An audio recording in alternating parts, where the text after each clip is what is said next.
सबसे पहले तो मैं इसको एक फिल्म नहीं, एक हकीकत कहूँगा। और जो आप हकीकत देखकर निकले हैं, क्या इससे, इस घटना से आप पहले वाकिफ़ थे? पहले तो वाकिफ़ नहीं थे। फिल्म देखने के बाद इसमें भी थोड़ा कम दिखाया है। इससे ज़्यादा भी हिंदुओं के साथ अत्याचार बहुत हुआ है। इससे ज़्यादा हुआ कहीं, इसमें 20% दिखाया है, कम से कम 100% अत्याचार हिंदुओं के साथ हुआ है। हमें इसके साथ दुख है, बहुत दुख है। हमारी महिलाओं के साथ नंगा करके और उनके बच्चों के सामने गोली मारी, बच्चों को उनका खून मुंह में पिलाया है। ये बहुत दर्दनाक। मैं भारत विकास परिषद के अध्यक्ष होने के नाते मैं कहना चाहता हूँ समस्त हिंदुओं से, अब हमें एक होने का समय आ गया है। हमको एक होना है, हर हालत में हमें एक होना है। और जो हमारी राष्ट्रवाद और राष्ट्रीय चिंता करने वाली पार्टी हो, हमें उस पार्टी का साथ देना है। एक बात मैं जरूर कहना चाहूँगा कि इस पिक्चर को मैं एक बात बहुत गंभीरता से बताया है कि हम लोग सत्य को सत्य ही नहीं मानते हैं। सबसे पहले ज़रूरी है कि जो इसमें सत्य दिखाया गया है उस सत्य को हम मानें कि ये ऐसा कश्मीरियों के साथ वाकई में हुआ। यही एक सबसे, इस पिक्चर का केवल उद्देश्य यही है कि इस पिक्चर को दिखाकर उनका, डायरेक्टर का केवल एक यही उद्देश्य है कि वाकई में लोग मानते ही नहीं हैं, वाकई में जानते ही नहीं हैं कि कश्मीरियों के साथ ऐसा हुआ भी था। केरल और बंगाल में आज की तारीख में जो हो रहा है, क्या तस्वीर की पुनरावृत्ति हो रही है? उठेगा या कुछ बोलेगा, या एक फिल्म बना के और फिल्म देखकर संतुष्ट हो जाएगा? इसके बाद है क्या, हिंदू जागृत होगा और वो जो जागृत होने के बाद वो अवश्य एकत्र होगा। क्योंकि आगे यदि वो अब नहीं जाएगा तो कभी भी जैसे कश्मीर में हुआ है तो उस तरह का पूरा हिंदुस्तान के अंदर होगा। हम कहना चाहते हैं कि केजरीवाल दिल्ली के सीएम को देशद्रोही, उसने जो अपना वक्तव्य है वो देश को गड्ढे में ले जाना चाहता है। उसके खिलाफ जो है मुकदमा दर्ज किया जाए, उसे देशद्रोही किया जाए। वो जिस तरह की बातें कर रहा है कश्मीर पंडितों के बारे में या कश्मीरियों के बारे में, वो निराधार झूठ है, वो झूठ का पुरंदा है। उसे फांसी की सजा, देश उसके लिए गद्दार घोषित किया जाए केजरीवाल को। जैसे कि भाई साहब ने बताया 25 से 20% इसमें दिखाया गया, बाकी सेंसर बोर्ड ने इसके बहुत से सीन्स हटा दिए गए। महिलाओं पे इतना अत्याचार है जो वाकई में नहीं दिखाया गया है। एक दिन में 600 रेप और इतना उनको आरी से बीच में से चीर दिया गया है। इसके विषय में आप क्या कहेंगे? महिलाओं पे इतना उस समय 32 साल पहले अत्याचार हुआ था। होना नहीं चाहिए, अत्याचार गलत है, बस यही कहना चाहूँगा। मैं भारत विकास परिषद संस्कार शाखा का संस्थापक अध्यक्ष हूँ संजीव वार्ष्णेय।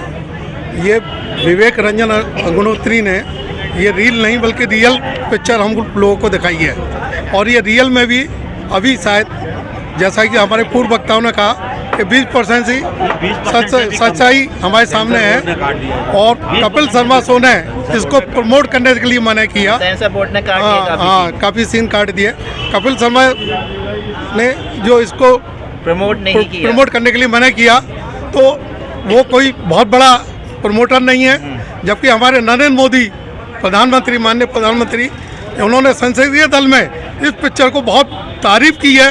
वो उससे ज़्यादा बड़ा प्रमोशन शायद इस पिक्चर के लिए कोई हो नहीं सकता। मैं सेकुलर की बात करना चाहूँगा। जैसे आज भी हमारे देश में सेकुलरिज्म की जो राजनीति करते हैं लोग बाग, तो इसको देखकर आपको, इस हकीकत को देख के आपको लगता है कि वाकई में अब भी वो सेकुलरिज्म होना चाहिए, रहना चाहिए हमारे देश में? देखिए, ये सारा कम्युनिस्टों का एक षड्यंत्र है और कांग्रेस ने 69 में कम्युनिस्टों के साथ मिलके जो देश के संविधान और संस्थाओं में जो अत्याचारी शासन की शुरुआत की, ये वहीं से शुरू हुआ है।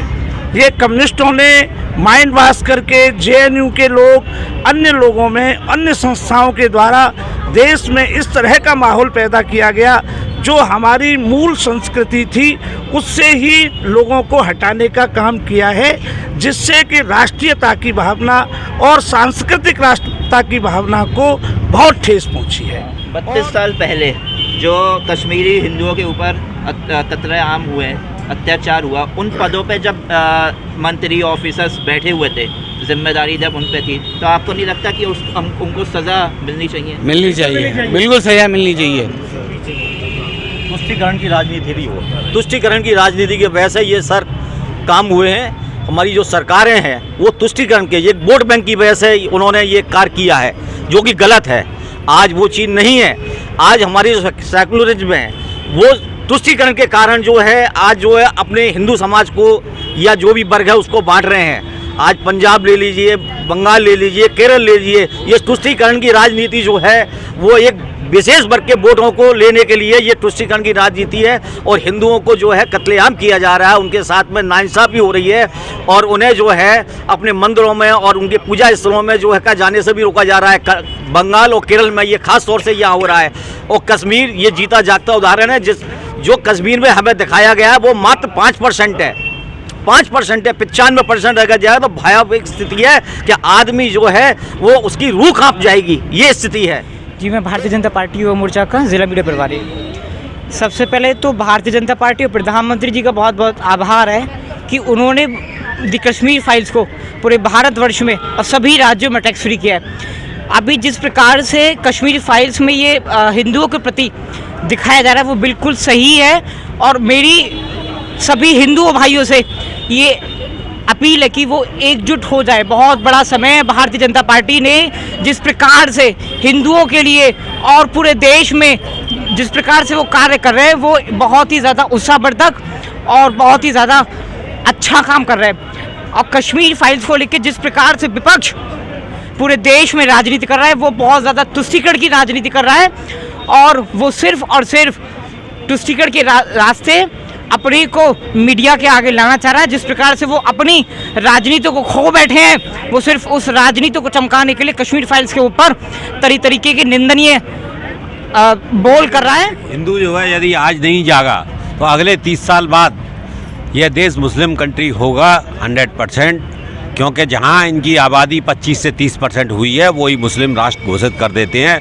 जो कश्मीर में हुआ है वो पूरे हिंदुस्तान में होगा, क्योंकि वो आज जहां थोड़े ज़्यादा हैं वो कैलकाटा के अंदर हैं। कैलकाटा के अंदर 226 भारतीय जनता पार्टी के कार्यकर्ता मारे जा चुके हैं इलेक्शन के दरमियान से लेके अब तक। तो इसी तरह ये मारते रहेंगे। हिंदू को एक होना आज के समय ज़रूरी है।